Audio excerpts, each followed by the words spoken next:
안녕하세요. 오늘 이렇게 제가 워낙 좋아하는 주제고 사실 많이 다뤄지지 않는 주제인데 저한테 이 발표를 맡겨주신 여러분들께 감사드리고요. 내용은 사실 학생 때는 거의 안 배우셨을 거예요. 트레이닝 하실 때 이제 입원 환자에서 좀 봤던 기억이 가물가물.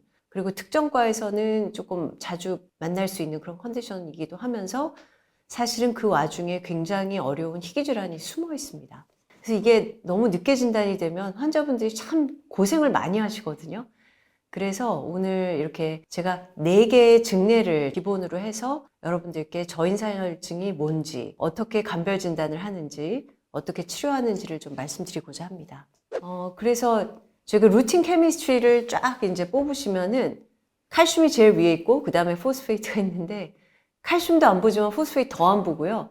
그 다음에 저희가 체열을 할 때 세게 네거티브 프레셔를 주면은 셀들이 깨지면서 포스페이트가 잘 나오거든요. 그래서 포스페이트가 높거나 낮은 거는 그냥 에러라고 생각을 하고 넘어가는 경우가 많고, 그 다음이 이제 패스팅 블러드 글루코즈거든요. 그래서 인산이 낮을 때 그냥 지나치지 않아 주셨으면 하겠습니다. 특히 2번 이상 나오면은 이거 문제 있는 거 아니야? 이렇게 생각해 주시면 되고, 제가 의뢰되었던 또는 제가 봤던 환자들의 4분의 인산 농도입니다. 1.9mg/dl, 1.5, 1.4, 1.8. 정상도 가물가물하시죠? 네. 정상은 2.5에서 4.5입니다. 그러니까 상당히 낮은 거죠. 낮은 게 왜 뭐가 문제가 될까? 그래서 인산을 조금 먼저 이해를 해야 될 것 같습니다. 근데 인산 포스포러스라는 말이 되게 예쁜 말인데요. 고대 히라버에서 비너스, 별 이름이죠. 비너스에서 기인을 했습니다. 이유는 왜 그러냐면요. 이 그릭 워드에서 반짝이는 빛을 낸다.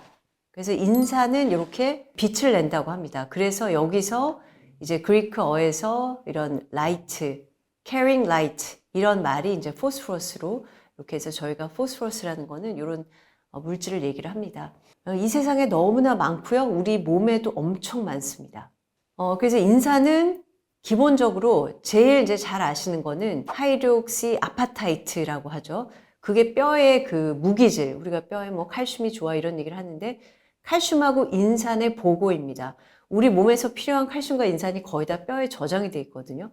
그 하이드록시 아파타이트가 칼슘, 포스포러스, 물 이런 식으로 이루어져 있기 때문에 본 스트럭처의 메인 구성 요소가 되겠고, 그 다음에 또 제일 저희가 잘 아는 게 우리가 모든 세포는 세포막으로 돼 있지 않습니까? 그 이중 포스포리피드 세포막이 다 인산으로 되어 있으니까 우리 몸에도 엄청 많고 음식도 거의 다 저희가 먹는 생물은 다 세포막이 있기 때문에 포스포리피드, 인산은 너무나 많다. 그리고 또 아주 중요한 게 ATP, 아데노신 트리포스페이트.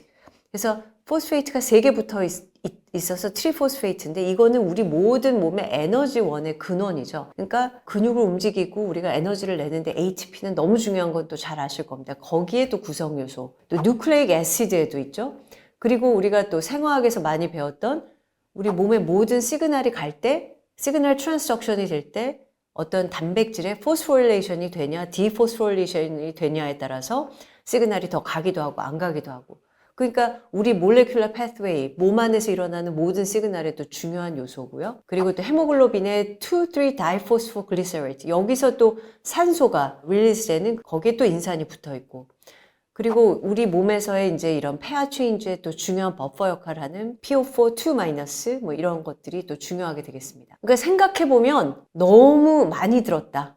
주변에 그냥 깔려 있다. 너무 중요하다. 그러니까 풍부하게 이를 데가 없습니다. 이거는 칼슘하고는 좀 다른데, 칼슘은 저희가 대본기, 옛날에 그 해양 생물에서 육상으로 올라올 때 양서류에서 드디어 바닷물에는 칼슘이 너무 많기 때문에 칼슘이 따로 필요 없다가 육상으로 올라오면서 부갑성 호르몬이 생겨서 칼슘을 우리 몸에 저장해 놓고 꺼낼 수 있게 해줬는데, 포스페이트는 조금 달라서 너무 많아서 이 많은 거를 기본적으로 더 들여오려는 노력보다는 우리 몸은 옛날부터 포스페이트는 너무 많이 들어오기 때문에 잘 내보내는 게 디폴트로 중요한 겁니다.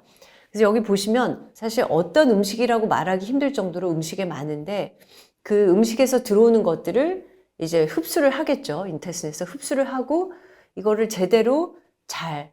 근데 이 포스페이트는 뼈의 구조물로 사용이 되기 때문에 한 지금 960mg 정도가 이제 흡수가 됐다 그러면 그 중에 300이 이제 뼈로 만들어지고 뼈가 또 녹고 만들어지고 계속 리모델링을 하기 때문에 300이 왔다 갔다 하면서 이제 제로섬이 되는 거고, 그 다음에 나머지 남은 것들은 신장으로 쭉 나가서 그 중에 이제 거의 대부분은 다시 나가고 들어오고 이렇게 해서 일부만 들어오게 해서 딱 저희가 필요한 정도로만 항상성을 유지를 하고 있다.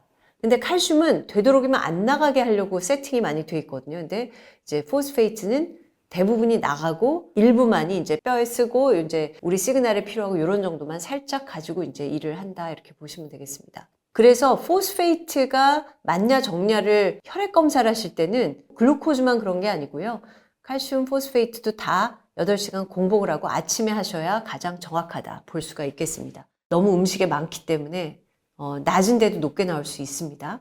그래서 이제 그래도 포스페이트의 정확한 농도를 잘 유지하기 위해서 두 군데에서 이제 그 농도를 아주 파인하게 튜닝을 하는데, 그게 바로 키드니하고 인테스틴입니다. 키드니에서는 여기서부터 이제 혹시 옛날에 배우셨던 분들은 이거 뭐야 그러시는 게 있을 텐데, 원래 인산의 조절은 PTH가 주로 한다고 알고 있었어요. 그래서 PTH가 그 프록시멀 튜블에서 대부분 NEPI2A라는 채널을 통해서 다 왕창 내보냈다가 리업소션을 거기서 시킨다. 그리고 디스탈 튜블에서 더 필요하면 더 내보낸다.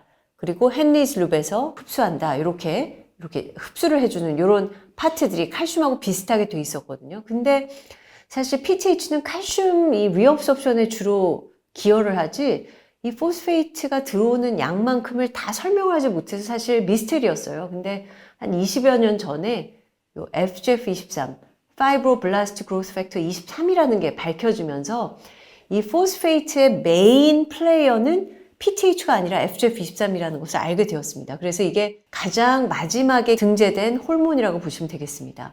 이 FGF도 22번까지 있는데 대부분 다른 데서 많이 얘기가 됐고, 이 엔도크린 호르몬으로서 FGF23은 이제 가장 마지막에 좀 등재된 그런 호르몬이라고 볼 수가 있습니다. 한편 인테스틴에서 우리가 먹었을 때 이제 일단은 흡수를 시켜야죠.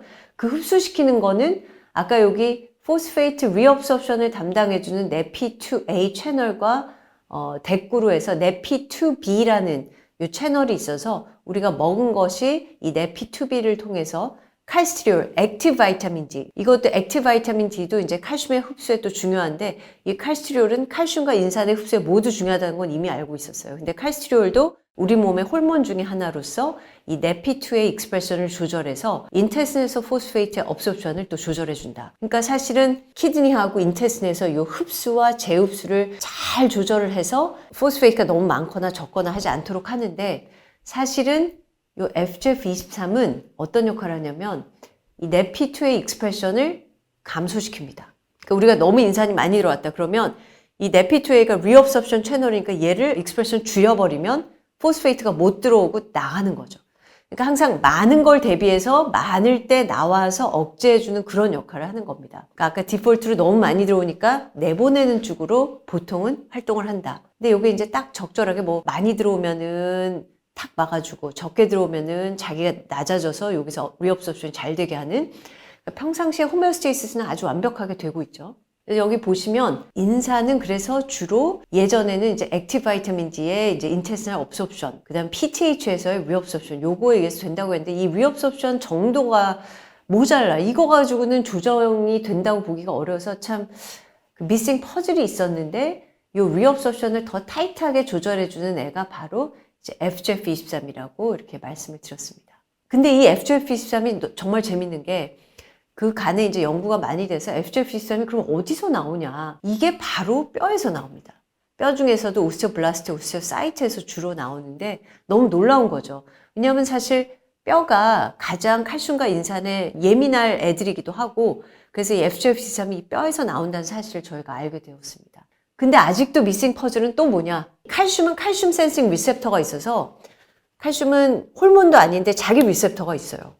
근데 포스포러스는 어떻게 인지가 되는지를 아직도 모르고 있어요. 일부 연구자들이 매달려 있는데 아직 확실한 답이 안 나왔습니다. 근데 아마도 이 뼈에서 센싱할 거라고 생각을 하고 있습니다. 그래서 뼈에서 센싱을 해서 FGF23 분비가 되면은 아까 말한 요 NEPI2A, 요 리업소션 채널을 억제를 해주면 포스페이트를 좀 내보낼 수 있습니다. 그렇게 해서 너무 많이 들어온 거를 이제 빼겠다. 이런 포스페이트에 여러 가지가 있지만 요 FGF23 관련돼서는 거기서 역할을 하게 됩니다. 그래서 뼈에서 만들어지고, 그래서 FGF23은 포스파튜릭 팩터, 포스페이트를 내보낸다. 유린으로 내보낸다. 포스파튜릭 팩터가 되겠고, 그 다음에 또 한 가지 더 일을 뭐 하냐면, 포스페이트의 흡수는 가장 중요한 게 또 액티브 바이타민 D죠.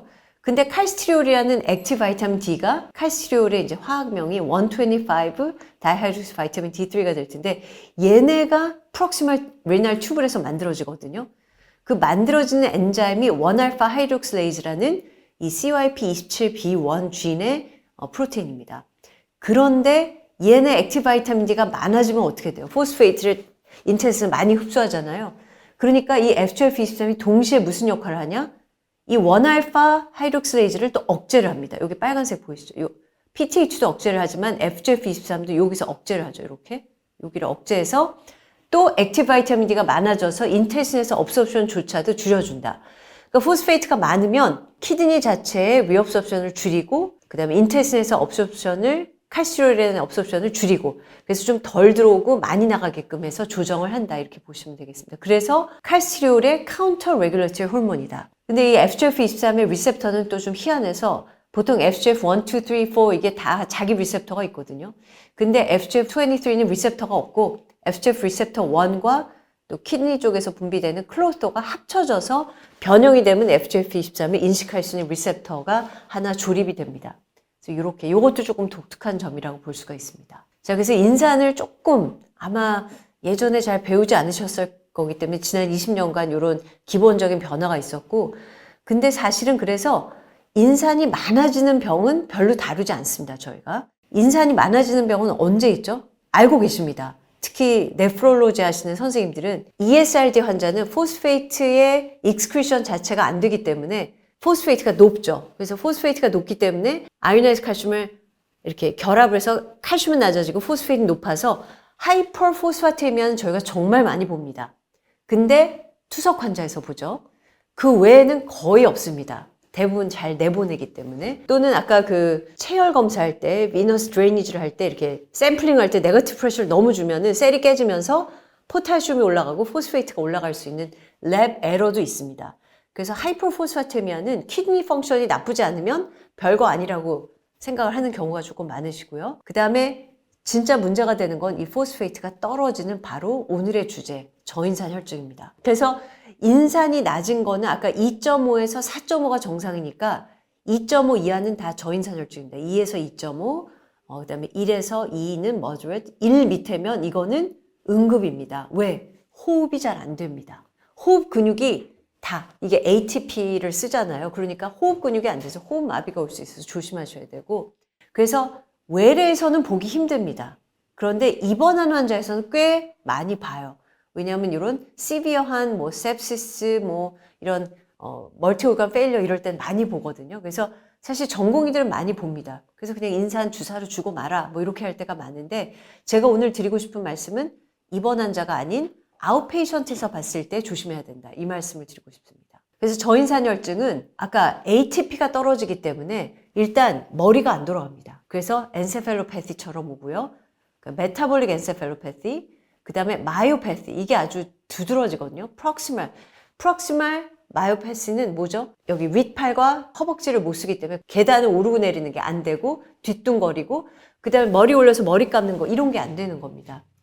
그 다음에 아까 그 2,3 다이포스포 거기도 중요하기 때문에 헤마톨로직한 그런 마니페스테이션도 있고, 그 다음에 제일 이게 이제 급성기에는 주로 이제 위에 이런 게 나오는데 중장기로 넘어가게 되면 뼈의 하이드록시 아파타이트에 당연히 부족하게 되겠죠. 그래서 로본 매스, 뼈가 낮아질 뿐만이 아니라 뼈가 물러집니다. 엿처럼, 엿가락처럼. 이렇게 단단했던 뼈가 엿가락처럼 되면서 그냥 뚝뚝 부러집니다. 그걸 뭐라고 그러냐? 구루병이라고 그러죠. 그래서 미네랄리제이션이 안 되는 병을, 그로스 플레이트가 열려있는 소아에서는 리케츠, 구루병, 성인에서는 그로스 플레이트가 닫혀있기 때문에 오스테오말라시아, 골연화증으로 옵니다. 그래서 이런 수도 프랙처가 여기저기 오기 때문에 환자가 마이오패티 때문에도 아프다고 그러지만 전신 뼈 통증이 있다고 합니다. 실제 이렇게 금이 간 곳도 되게 아프다고 그러고요. 그러면 이 저인산혈증의 원인, 크게 보면 아까 인페이션트, 아웃페이션트 조금 나눠서 봐야 되는데 저희가 인페이션트에서 자주 보는 거는 정말 redistribution. 그러니까 뭐냐면 뭐 폐하의 체인지라든지 뭐 다이아베틱 케토에스토시스, 뭐 폐하의 체인지가 아주 극으로 가는 경우, 인슐린 준 경우, 뭐 헝그리 버슬, 루케미아 이런 식으로 셀이 많이 깨지고 만들어지고 하는 때는 그냥 shifting, redistribution에 의해서 저인산 혈증이 잘 온다. 이거는 사실은 인산의 문제가 아니라 원래 디지즈의 이런 그 조절을 하는 게 중요하기 때문에 중요할 것이고, 그 다음에 일단 덜 먹는다. 아프리카 생각하시면 되죠. 아프리카 아이들이 어떻게 되죠? 다 옷자다리에 로즈키아리라고 왜 립이 다 미네랄리제이션 안 돼서 이렇게 동글동글 진주처럼 이렇게 립에 나와 있는 그런 것들 TV 광고에도 많이 나오지 않습니까? 정말 못 먹는 애들, 그리고 너무 이제 뭐 인플라마토리 바울 디지즈가 있거나 뭐 숏 바울 신드롬이나 해서 그냥 그대로 그냥 계속 나가는 분들, 그다음에 바이타민 D가 절대적으로 부족해서 인산이 덜 들어오는 경우. 근데 이거는 이제 잘 사는 나라에서는 굉장히 어떤 병이 아니고선 드물죠. 어쨌든 불충분한 경우도 저인산혈증이 올 수 있고, 오늘 제 이슈는 이제 너무 키드니에서 적정하게 나가야 되는데 너무 많이 내보내는 경우, 아까 FGF23이 포스페이트를 내보내는 쪽이니까 FGF23이 나가는 병, 많아지는 병이면 당연히 저인산혈증이 올 수 있습니다. 그게 이제 이렇게 튜머 인듀스드 오스티오말라시아, 헤리디티 리케츠 이렇게 요거에 대해서 말씀을 드릴 거기 때문에 이제 성인형과 소아 유전병 이렇게 두 개로 크게 나뉘고요.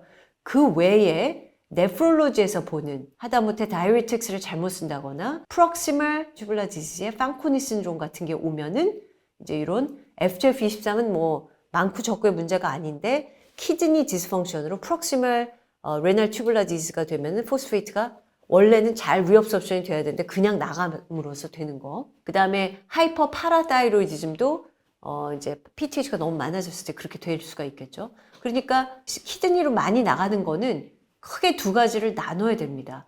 많이 나가는 거는 저희가 유린 스타디로 알 수가 있는데 뭐 때문에 나가는지는 이제 물론 병력과 다른 게 이제 나오겠지만 저희 엔도크리놀로지에서는 이 FGF23이 올라갔어 안 올라갔어가 되게 중요한 감별 포인트가 됩니다. 근데 사실 FGF23 선생님들 듣도 보도 못 하셨죠. 커머셜리 잴 수가 없습니다. 그래서 저도 리서치 베이스로 재고 있고 또는 미국에 보내야 되고 되게 번거롭고 비싸고 합니다. 그래서 사실 할 수가 없어요. 그러면 어떻게 DDX를 하냐? 우리가 갖고 있는 정보에서는 그러니까 완전히 어큐트 언셋 이런 어큐트 히스토리가 있으면 바로 아는 거고요. 그러니까 이거는 사실 오늘 열 외가 되겠고요. 그 다음에 자, 여기부터 말씀드리면 유린에서 포스페이트가 많이 나가는 거를 컬렉션에서 보면 되겠죠. 근데 아까 not enough, 업소션이 감소된 경우는 유린으로 안 나가야 맞겠죠. 몸에서는 그걸 막겠죠. 왜냐하면 적게 들어오는데 유린까지 많이 나가면 안 되니까 유린으로 나가는 건 차단을 다 해놨기 때문에 유린 포스페이트가 작은 거, 줄은 거를 보고 아 진짜 이게 부족한 거구나 알 수 있고, 또 이 부족한 거를 컴펜세이션 하기 위해서 액티브 바이타민 D 엄청 올라가죠. 그래서 요 레벨은 잴 수가 있습니다. 이거는 25HD를 보는 바이타민 D 레벨하고는 다른 칼스티롤 레벨을 보는 다른 레벨입니다. 이거 조금 헷갈리시면 안 되고 125 다이렉트 바이타민 D3는 잴 수가 있고요. 요게 올라가 있으면 아 이건 not enough다 이렇게 보시면 되겠습니다. 그런데 유린으로 많이 나간다까지는 알았는데 요 FGF23 못 잰다고 했죠.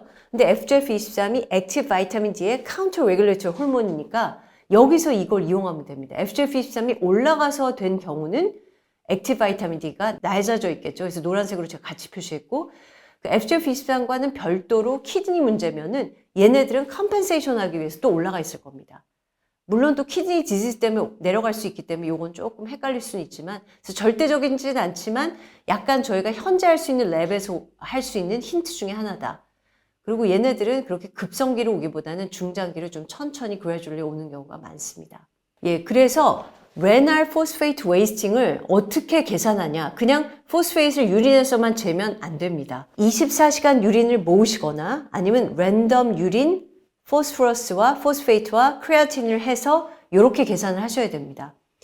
옛날에 또 이거 학생 때 배웠죠. 유린 포스페이트 나누기 유린 크레아틴인 분자가 뭐가 되냐면 유린 포스페이트 나누기 시름 포스페이트가 되고 분모가 유린 크레아틴인 나누기 시름 크레아틴입니다. 그러니까 그걸 올리면 이렇게 곱하기로 표시를 하는 거고요. 요거는 이제 앱에서 그냥 계산해 주는 경우도 많기 때문에 24시간 유린이든 스팟 유린이든 이렇게 2시간 유린을 모아서 보통 한 번이겠죠. 그래서 그거를 해가지고 이렇게 계산을 하면 tubular reabsorption of phosphate 이걸 1로 뺀 다음에 100을 곱하면 됩니다. 왜냐하면 재흡수 정도를 보고 저희가 많이 나간다 안 나간다를 얘기하는 겁니다. 그러니까 재흡수 레이트는 82에서 95%인데 그러니까 보통은 여기 들어가야 되고 포스페이트가 부족하게 제가 먹고 있으면 99%까지 쫙 올라가서 엄청 끌어들여 줘야 됩니다. 근데 그게 안 되는 병, 아까 제가 포스페이트 웨이스팅이 있으면 이게 이렇게 내려가 있습니다. 68%는 엄청 내려가 있는 거. 아, 이거 리업섭션 안 되고 다 나가고 있구나. 한 30-40%가 나가고 있구나. 이러면 레날 포스페이트 웨이스팅이 증명이 된 겁니다. 근데 소아과에서는 이 TMP-GFR, GFR을 또 코렉션한 TMP over GFR이라는 걸 하거든요. 요거는 이렇게 표가 돼 있기 때문에 요거는 저희가 포스페이트가 낮을 때 하기 때문에 TRP가 0.86, 즉 86% 아래면 그냥 TRP에다가 포스페이트를 곱해주면 이 TMP over GFR이 됩니다. 이게 공식들이 여러 가지가 있는데 이것도 역시 그냥 앱에다가 넣으면 할 수 있게 인터넷 치시면 나옵니다. 그래서 특히 소아에서 많이 쓰기 때문에 나이별로 이렇게 TMP over GFR이 낮다 해도 포스페이트 웨이스팅이라고 볼 수가 있습니다. 머리가 좀 슬슬 아파지려고 하시죠? 네. 그래서 여기까지가 좀 복잡하고 이제 환자들을 보면서 하면은 조금 이제 이게 무슨 의미다. 왜 이게 제가 얘기를 안 하고 넘어갈 수 없는지를 이제 이해하실 수 있을 것 같습니다.